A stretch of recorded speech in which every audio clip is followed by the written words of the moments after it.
I hope to have this as a kind of family-style conversation, not just in content, but in style, partly because I need to save some energy for the next talk I'm supposed to give, and partly because I figure that's more appropriate and more fruitful.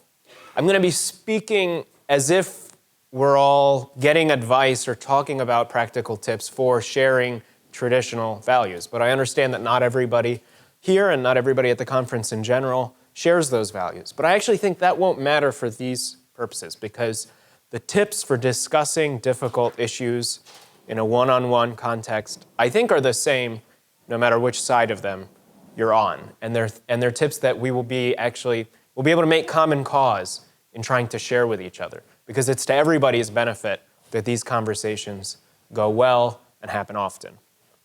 I think, in fact, they're where the action happens. I think most of the laws and the policies and the academic conferences and the student groups are for the sake of this kind of one-on-one influence, which is the most effective and the most lasting.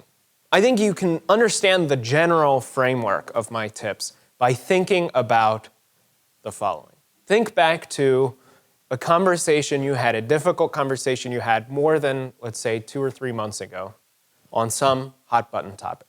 Could have been one of the sex and family ethics issues that we're talking about today. Could have been the abortion issue. Could have been euthanasia, surrogacy, prison reform, all kinds of things this could apply to. Now think of how many substantive points you remember from that discussion. Do you think you could map out the points that were made? Well, I made A, and the person made B, and then I said, well, not B because of C. Well, everybody's shaking their head. The answer is almost always no. Maybe if it was in a context where you had to then write a paper about it, you'll remember 1 or 2. You'll remember the main gist of it. But you won't remember most of the content, and neither will they.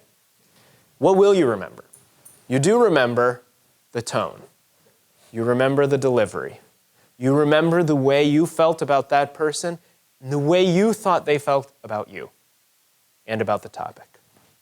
So you could summarize my whole talk. You could walk out right now with all the value of what I'm about to say by keeping that basic fact in mind. It's not so much about the details, it's about the long view. And the long view will have a lot more to do with style than with content, though both obviously are important, because if the content was really crazy, then your overriding impression a year later will be the person was really crazy. So that still matters. And I think the basic upshot of that, which I'll just be unpacking bit by bit, you guys missed the best part. It's a real shame. Actually, it is worth summarizing. I said the main point of my talk is my first point, so I should summarize it, which is just that after 3 months of a discussion on these hot-button issues, the only thing you remember is the style and the delivery and the tone and the way they felt about you and the way they felt about the topic and the way you felt about both as well, and not so much the finer points and details. And that's going to frame the whole, all of the tips that I'm giving today are with a view to making the best impression in those respects, which I think will also have the most impact for the truth. The most immediate upshot of all of that is that you should have, above all, a kind of cheer and confidence and peace about the views that you're pushing, which is extra hard on these difficult issues. My main evidence for that is my own experience discussing the most hated conservative position on the most heated political issue at the most liberal law schools and universities in the country, okay? It's a kind of second day job for me. I've been trying to wind it down a little bit so that I can get through my Ph.D. But I've been doing it for now 3 years. And every time it's the same progression. In the lead up to the discussion and the lead up to the event, I'll get an email from my hosts about a week and a half ahead of time. And they'll say, I'm really worried. There are Facebook protests. They're threatening to glitter bomb you. You're going to be mooned. You're going to be flashed. You're going to be attacked, protested against. Something bad is going to happen. And I always say, okay, that's fine. And I show up, and you can see the beginnings of that kind of attitude. You know, you can tell by people's posture, actually, whether they agree with you or not. It's a really remarkable thing. People who agree with you have a kind of leaning forward and have this open face, and people who don't will be sort of slinked sideways and kind of have a slanted smile, like, what is this fool going to say? And so the first thing I realize that it's in the first 30 seconds that I'm going to make or break the impression they will remember 3 years from then. So what do? I get up and I try to smile and stay calm and just say, I'm so happy to be here. I'm excited to share with you a set of ideas that will turn your world upside down. And I'm excited even more for you to turn mine upside down, to tell me where I'm going wrong. I'm going to pose some challenges to you. The great thing about being at a university is that you're going to get to pose challenges to me. I'm going to leave most of the time for Q&A. And this is going to be a great discussion. And everybody's posture changes. I'm not saying everybody's view changes, but everybody's posture changes. And the conversation goes much better. Well, on a one-to-one basis, it's not going to be quite the same. There's a little element of bravado in any kind of public performance. You don't want that, but you do want a kind of cheerful and peaceful confidence. And the way to have that is to believe what you're saying and to feel comfortable saying it. The cheer actually does have another effect. I mean, the fixing of people's posture is really an indication that they're moving from a spirit of dismissal to a spirit of curiosity. I had a really stark example of this once, actually, in a one-on-one conversation. It was the beginning of law school, and I had missed one day of class the previous Thursday because I was at actually my first debate. And so during the break in one of our con law classes, a friend of mine, a very good friend, a really dear person, said, that we weren't good friends then, we just didn't know each other then. She said, so I noticed you were gone on Thursday. I said, yeah. She said, well, where were you? I said, oh. This is Yale Law School, okay? I said, I was at a debate. She said, about what? And I said, marriage. She said, what about marriage? I said, whether we should recognize same-sex relationships as marriages. She said, what side were you on? Kind of like, let's get through that formality. And I kind of bit my lip and I thought, can I evade without lying? And I just went for it. So I just smiled and I said, against. And she paused. She paused. You could see her thinking. And she said, is it one of those debates where you go and they just assign you a position? I had to say no. But from there, her posture shifted. And it was like, how'd you get into this? And what were the kinds of arguments you were making? And could you send me the article you're talking about? And can we talk from there? And we ended up co-organizing and leading a reading group, a full semester-long course at Yale on marriage law together. And it was with a lesbian mom of two, a lesbian married mom of two, and with a self-described sex-positive queer activist. Fantastic people, a fantastic conversation that began with a little bit of cheerful confidence, which shifted the other person's tone from dismissal to genuine curiosity. The other thing to keep in mind is that a lot of this isn't just a matter of flipping a switch on or off. It comes with time and with practice. In my own case, as recently as kind of the middle of undergrad, I was I still am deep down, averse to conflict. I really hated conflict. I still kind of do. It was so stark that there was one time when a friend of mine, a very good friend of mine, a kind of hallmate who I ended up drawing rooms with for the next 3 years together, he was in my room and he said to me, actually I think this was sophomore year, so next year, he started picking a fight with me about surrogacy. Okay? And I thought, okay, there are some moral issues with surrogacy that we haven't really explored, and he's just running roughshod over them.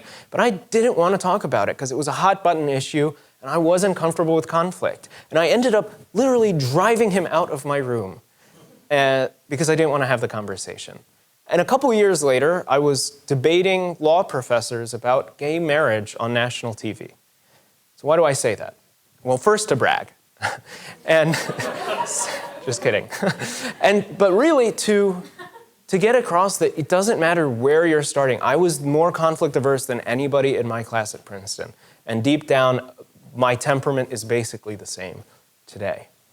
But having the conversations with friends and with friends who disagreed with me so that my ego wouldn't be at stake, and then with acquaintances who disagreed with me, and then with mentors and people I saw as intellectual superiors, eventually made me more and more comfortable having the discussion.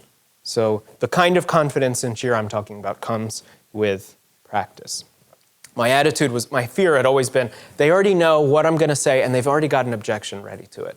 And the only way to really learn that that's not true is to do it and find that it's not. Another thing to keep in mind is, it sounds simple and obvious, but it's honesty.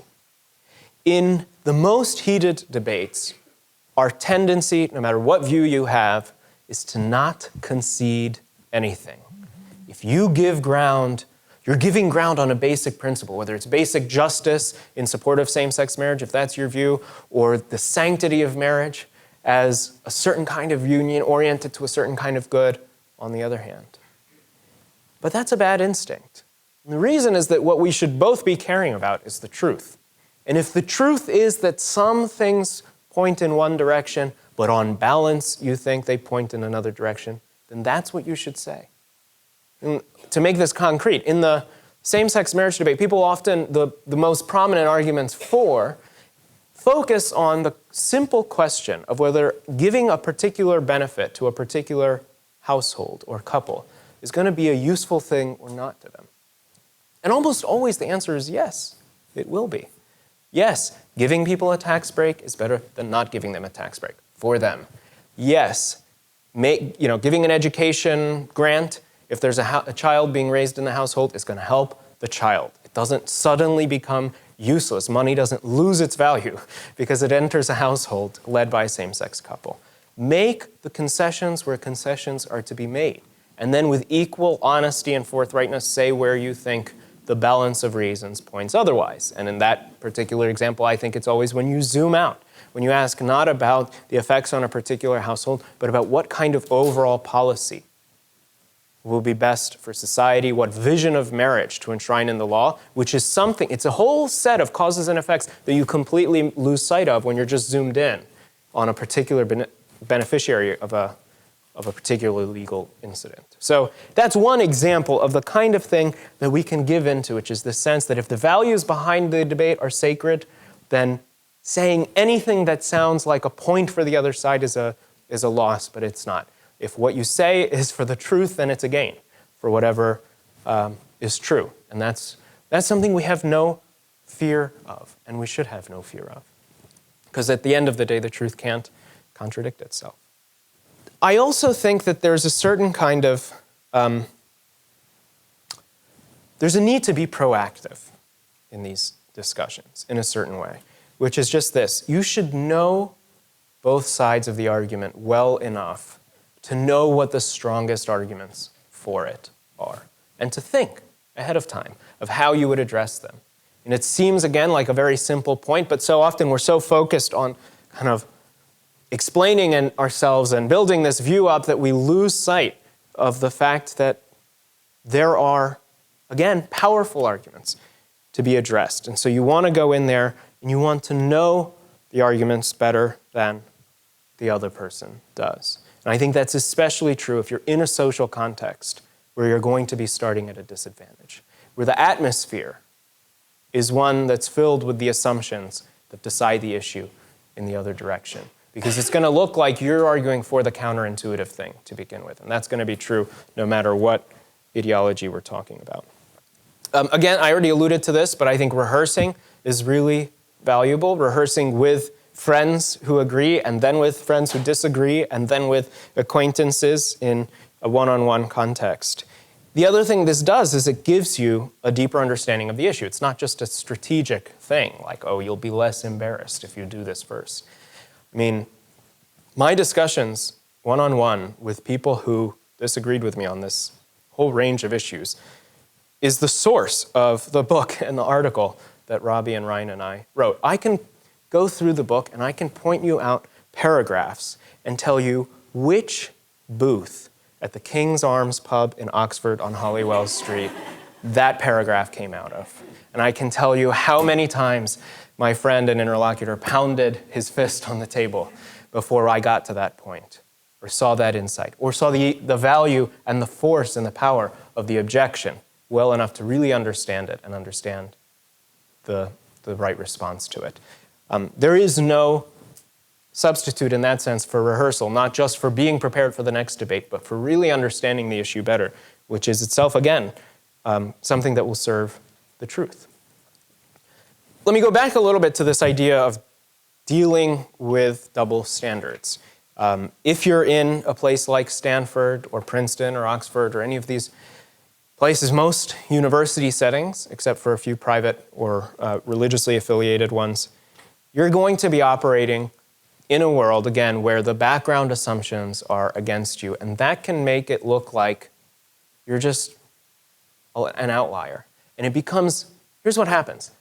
That means that bad arguments for the view you oppose get accepted, and good arguments for the view you hold get rejected. The thresholds are just different. It's not because people are being deliberately unfair, it's just because of the environment.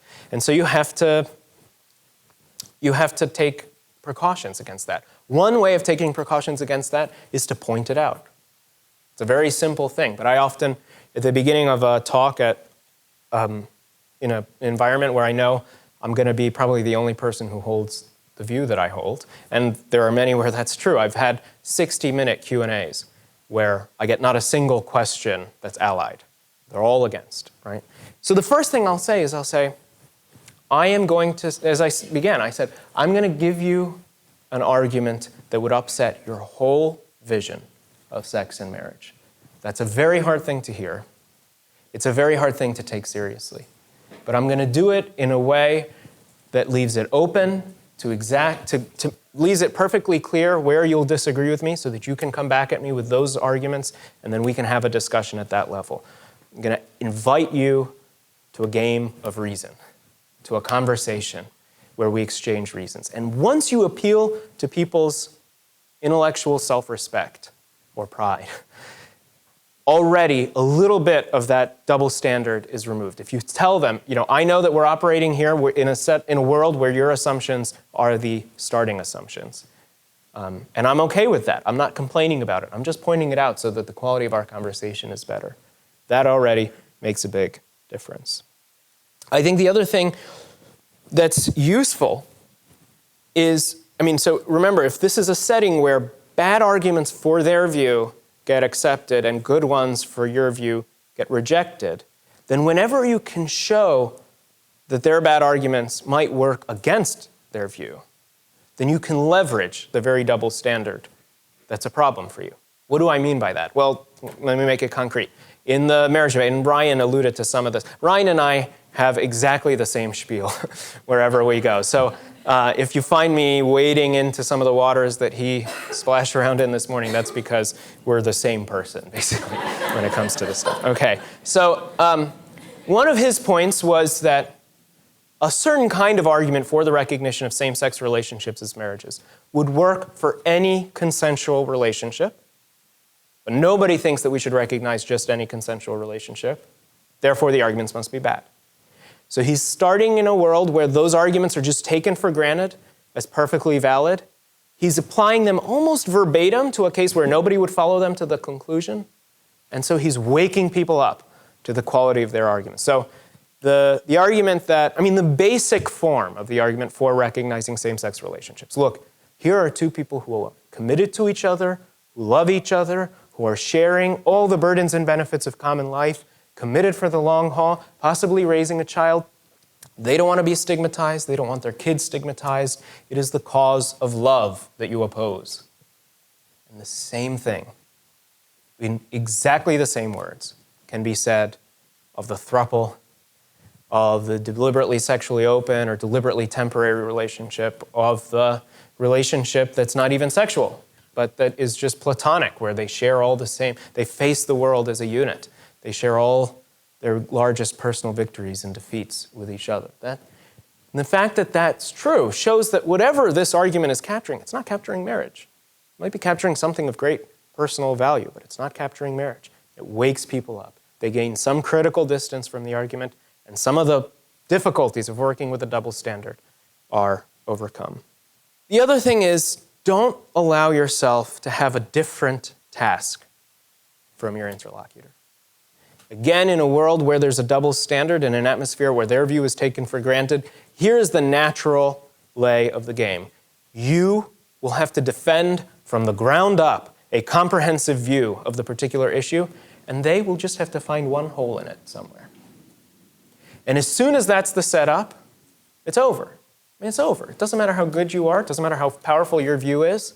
It's over. Because it's always easy. This is a truism about rational arguments, is that it's much easier to tear down than to build up. That's not a problem with them or with you. It's just a feature of the argument. So if you're having a debate about what relationships should be recognized as marriages, to stick with the example we've been using, then that should be the question that both sides have to answer. If we know that they think that, that people on the other side of the same-sex marriage debate will think that same-sex relationships should be in. Whatever marriage is, it isn't inherently sexually complementary. Okay, fine, but what is it? Where would you draw the lines? Where the relationship falls outside the lines you would draw, why would you not include it? And so on. If you're just stuck answering the same old objections to the traditional or the conjugal view, and all they have to do is repeat those objections, then it's not just that at a strategic or tactical level there's an unfairness at play. It's also that you're not going to learn as much, and neither are they. If the point of the discussion is really to get to the truth of the matter, then you want to make sure that you're both answering the same question. And in fact, in many cases, I think if you really are operating with a double standard, you want to work on the order in which you share your points. I start with, the structure of the book is the structure that we found over time was the most effective in shaking people out of assumptions that they hadn't even examined, and shaking people out of the situation that creates the double standard. The first chapter is challenges to the opposing view, as sharply and carefully as we can put them, assuming the most sympathetic and coherent alternative view, by the way, when we're sharpening those objections to it, but trying to show what the sharpest objections are. So trying to start out by saying, you think that your view is just obvious and it's the immediate consequence of reason and enlightenment and peace and justice and the American way. Well, I don't think that's true. And here are internal contradictions in your view that we have made to audience after audience and never heard a single response to. A little bit of boldness, a little bit of directness, not to embarrass somebody, but to shake them out of complacency of assuming that they've got the default. That's the first thing. Then we make our positive view. We say, these problems and difficulties that the revisionist view can't explain, here's a view that can explain them. And then we do the hard work that we've laid for the other side. We're saying they need to answer the question of what is marriage, well, we better show up with an answer ourselves. And so that's what we do in the second chapter. And then we go on to discuss objections to our side.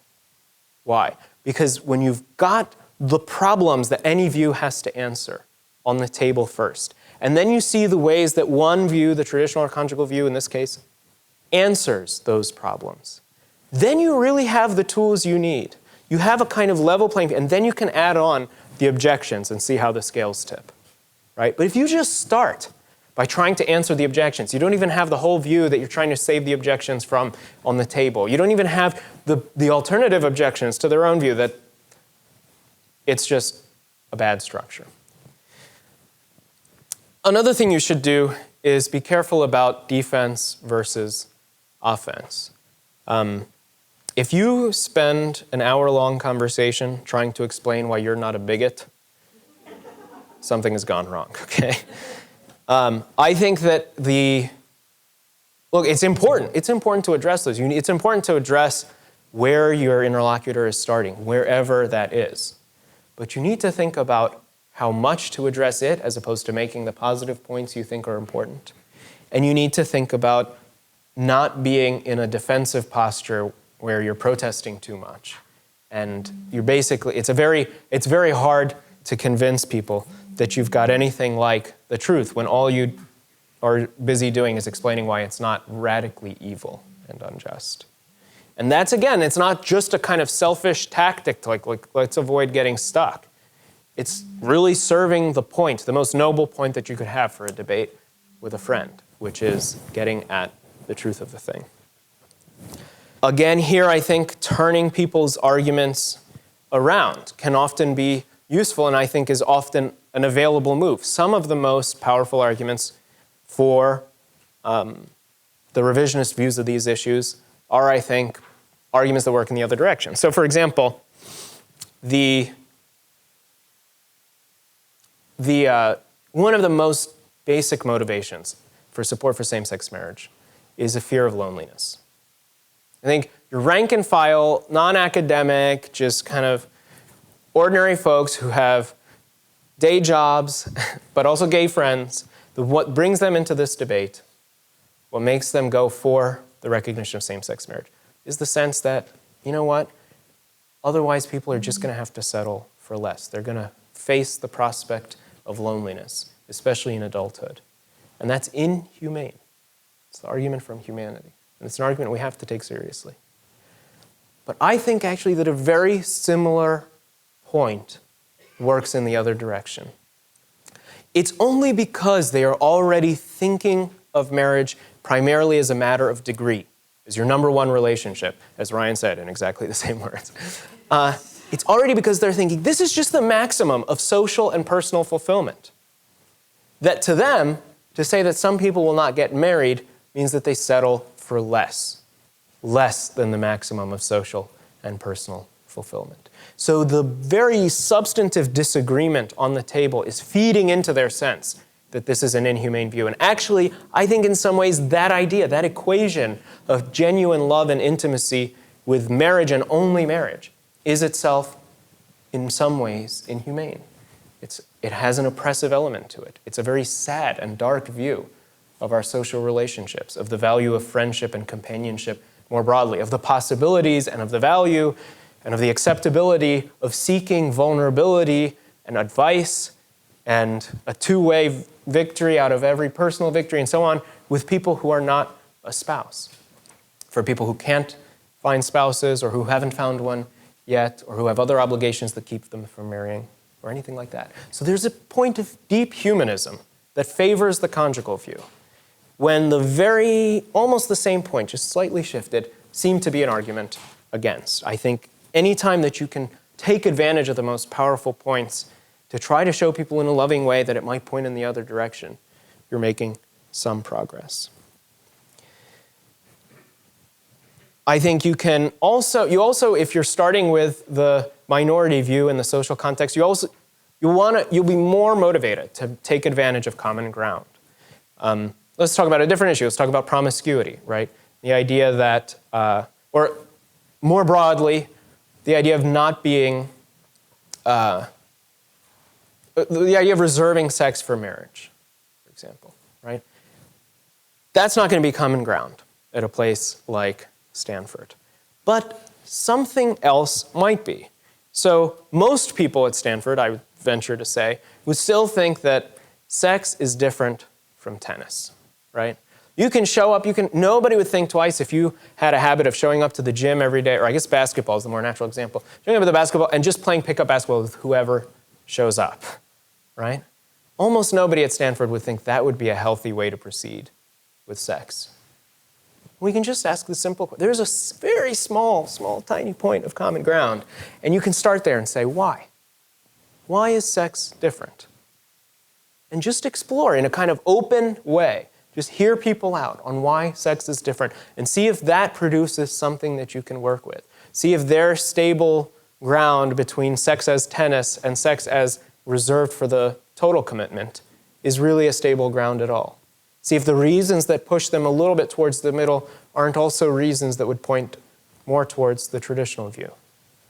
Draw out common ground. That's going to be something more important the more your view is a minority. Same thing with the idea, with the marriage debate.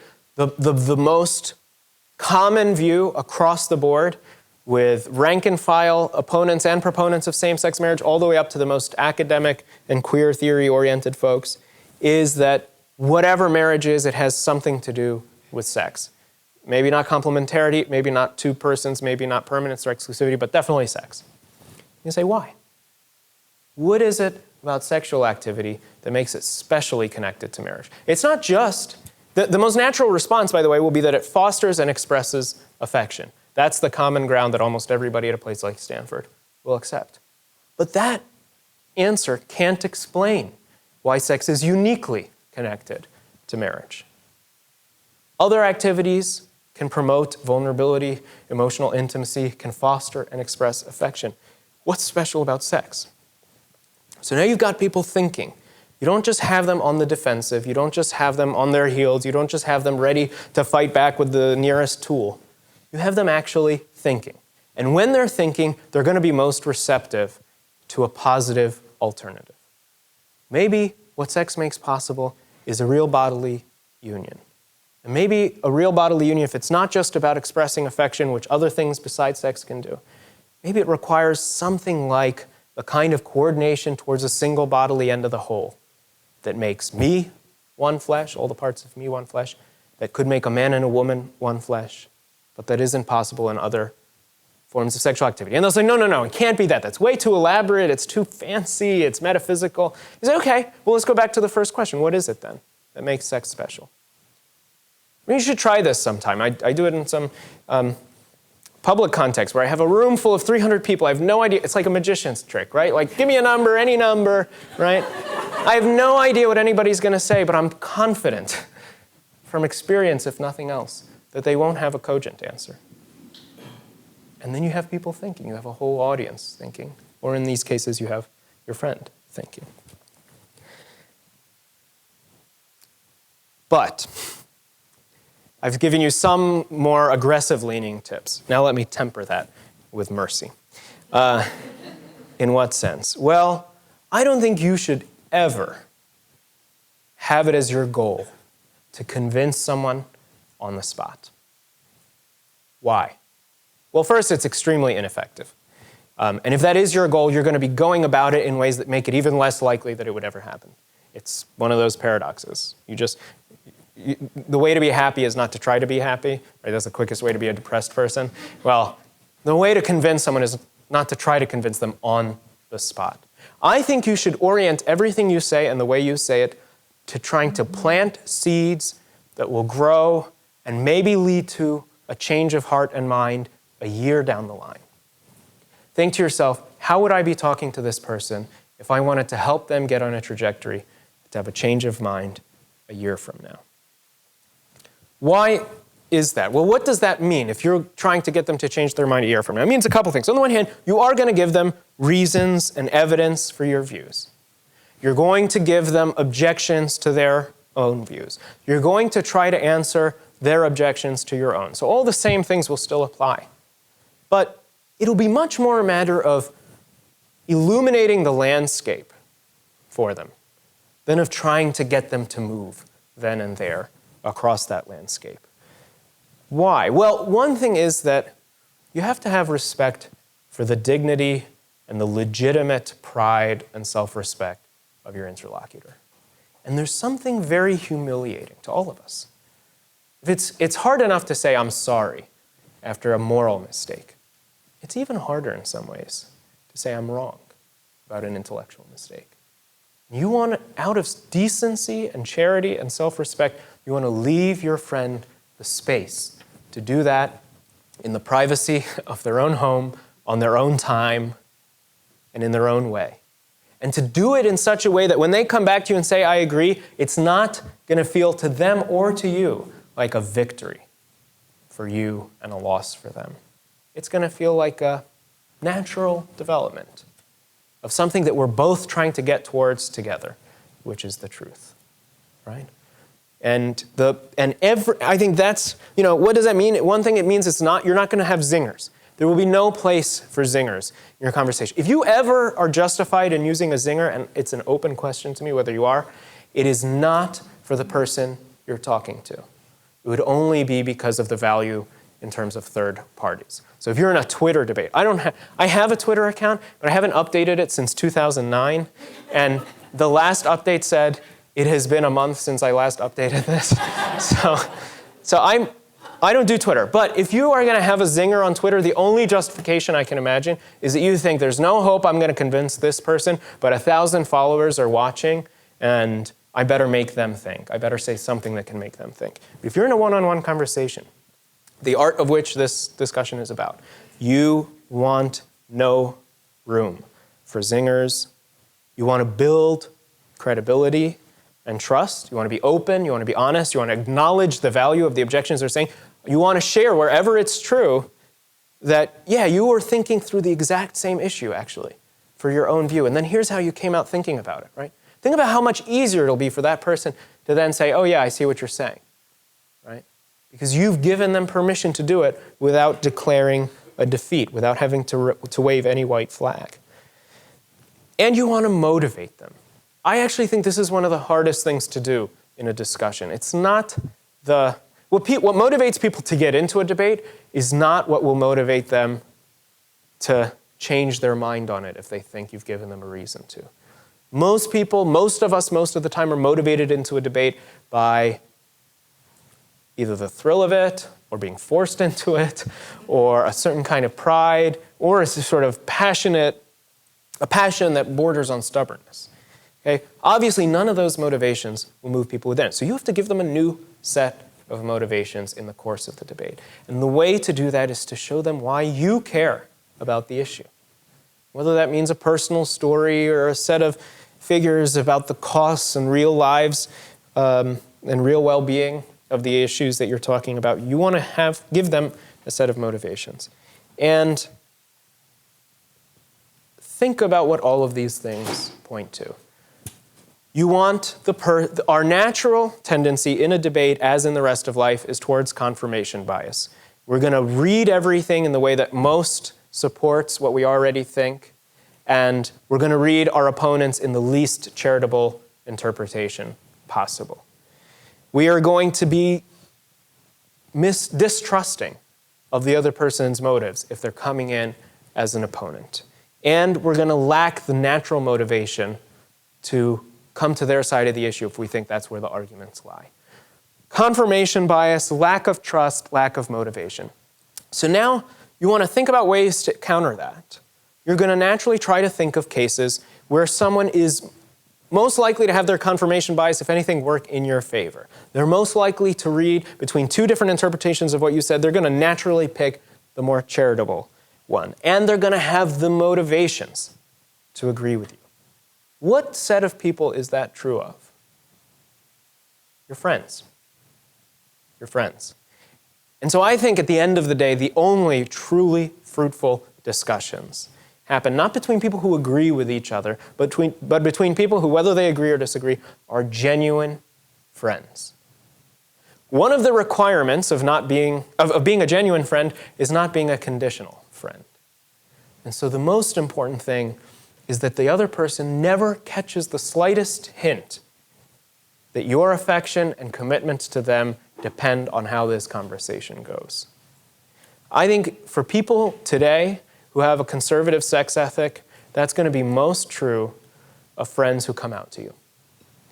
I had a friend, a guy I've been friends with since 4th grade. He never dated, and so people had questions in the back of their minds, but it wasn't a central thing at all. And we were very good friends. In Dover, Delaware, there's nothing to do but to hang out with people. And so that's what we did. And it took him to the age of, I think, 25 to come out to me.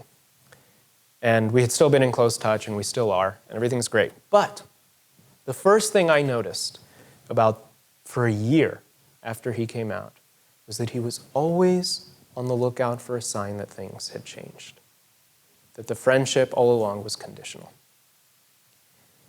And I think in a nonchalant, calm, totally collected, unself-conscious way, You have to reassure people, whether it's that issue or any other, that they're wrong. It's not conditional.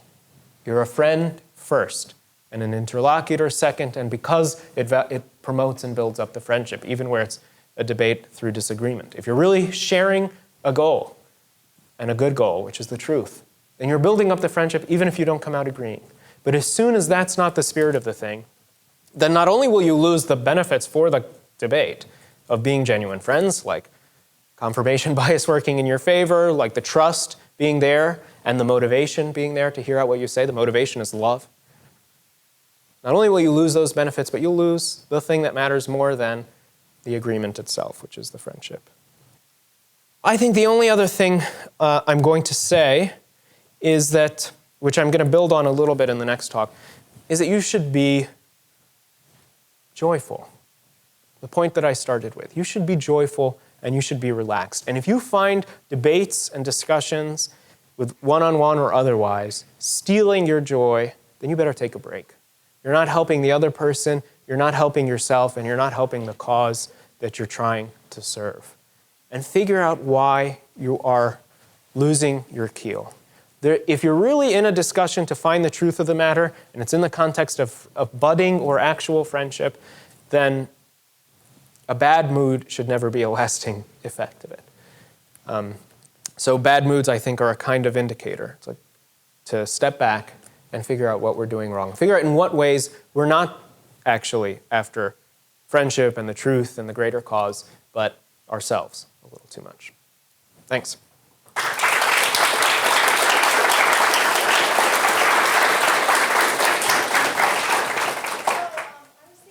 The question is, you're probably helped by the fact that you don't like confrontation. What about those of us who love it? And how can we avoid getting too angry in the course of the discussion, just blowing the whole thing up and having a truce, an ongoing truce with our friends, never to actually discuss politics or religion or anything like that? Well, you have to find the context, I think. I think the context makes a big difference. So I have every natural motivation to avoid the thing escalating. This is also true in my relationship. You should ask my fiance.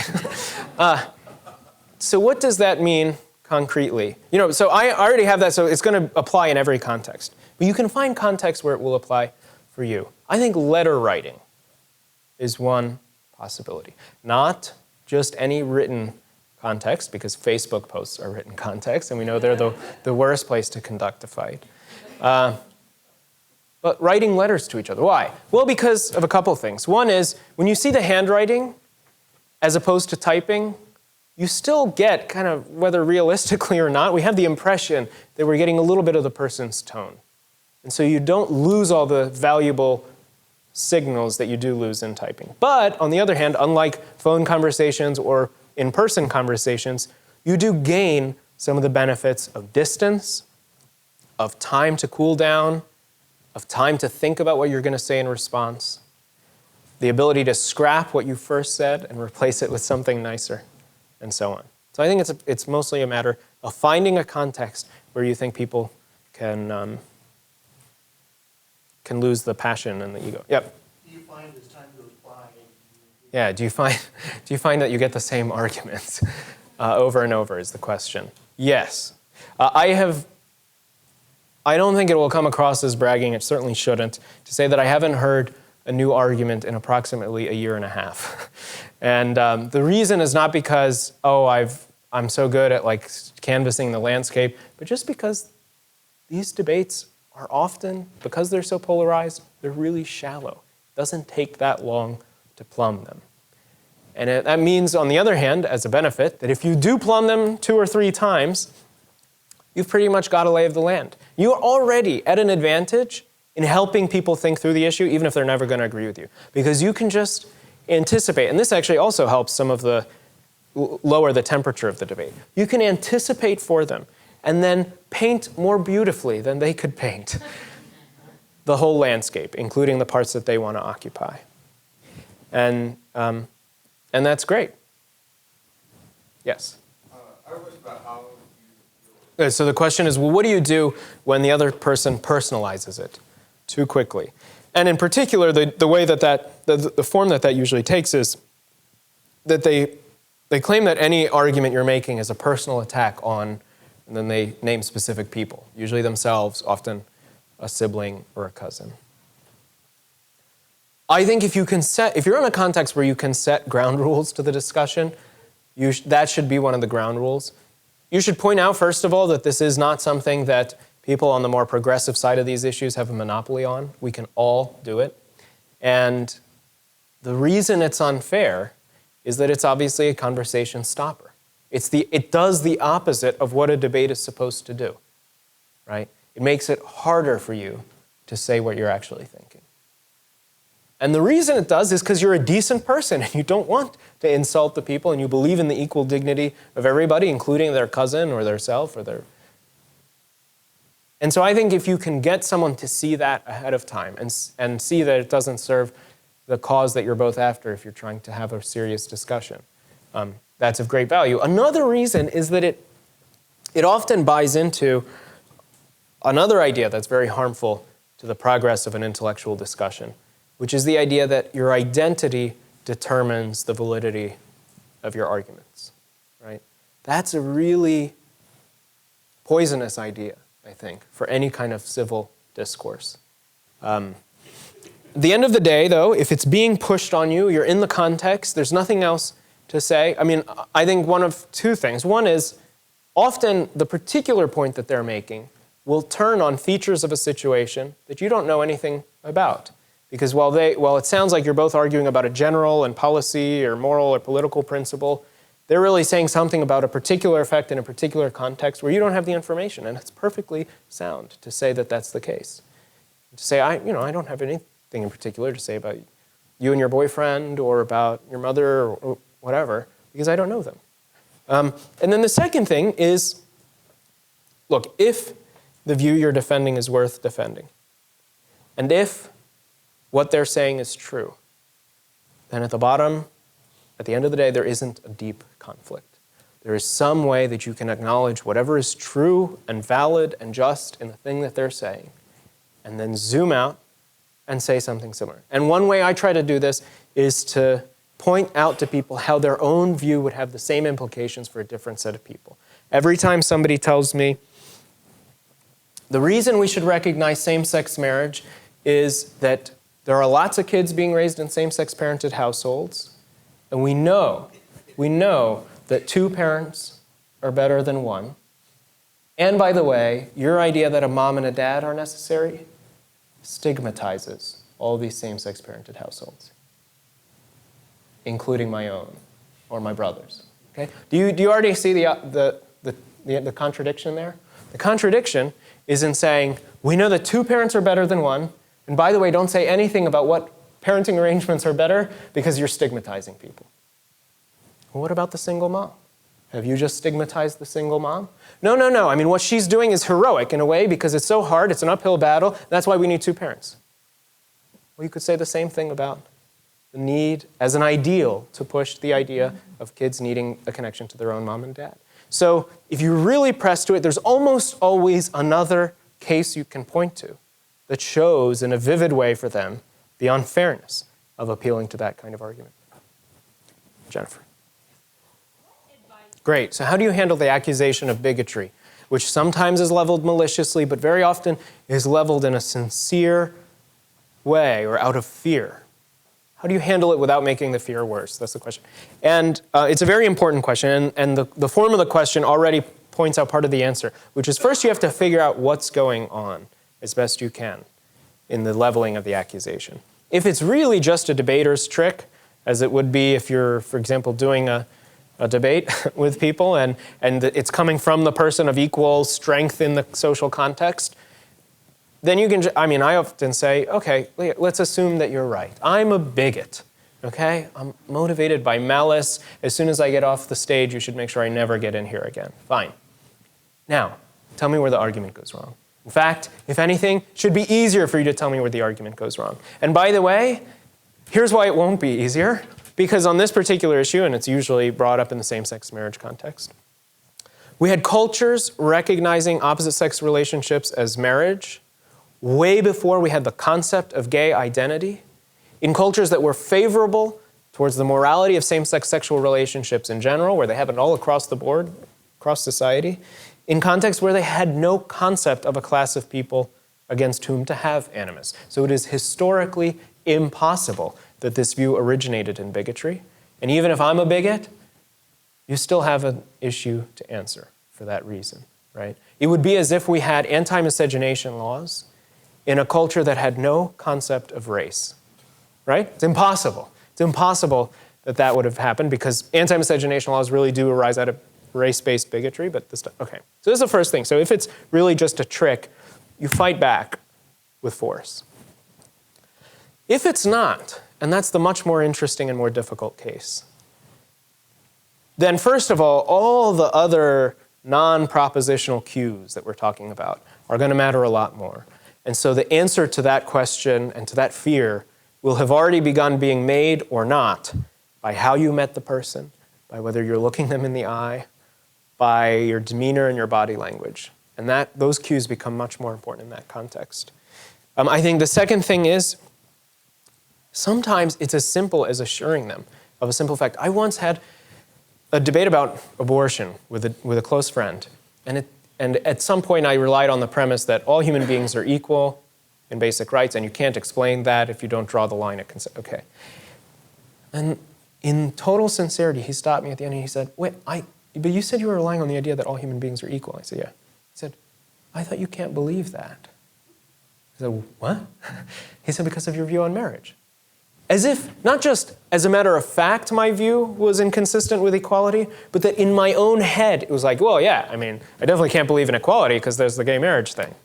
So sometimes it's as simple as clarifying to people what should be obvious, which is that you believe in the inherent and equal dignity of every human being.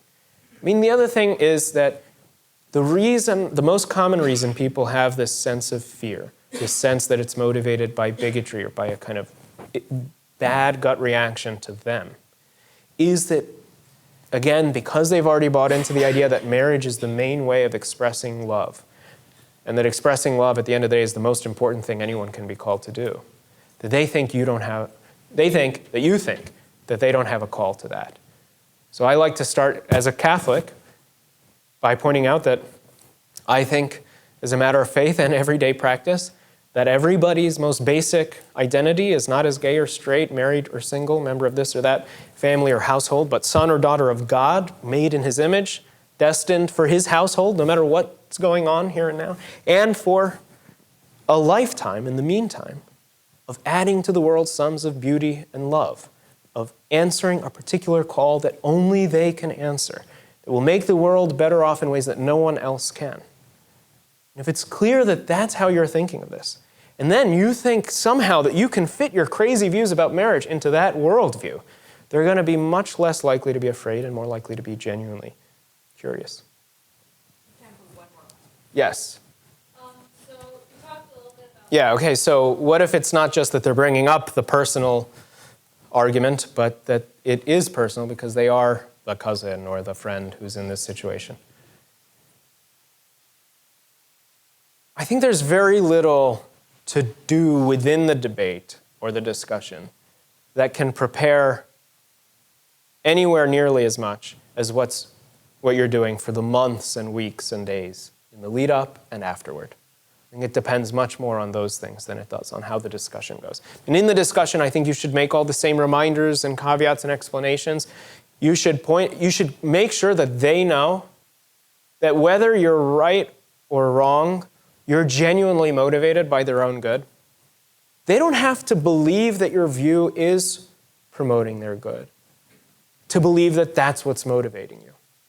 And I think you should make it it's a matter of basic respect for you, that they understand and agree that that's where you're coming from. And if they don't, I don't think you should have the conversation, because it has no hope of helping, but also because it's only going to hurt in this particular way. It's going to hurt them and it's going to hurt you. It can be just as much a matter of personal respect, self-respect, to demand that they grant that point before going down that path. I will see you in 2 minutes in the other room. Thank you.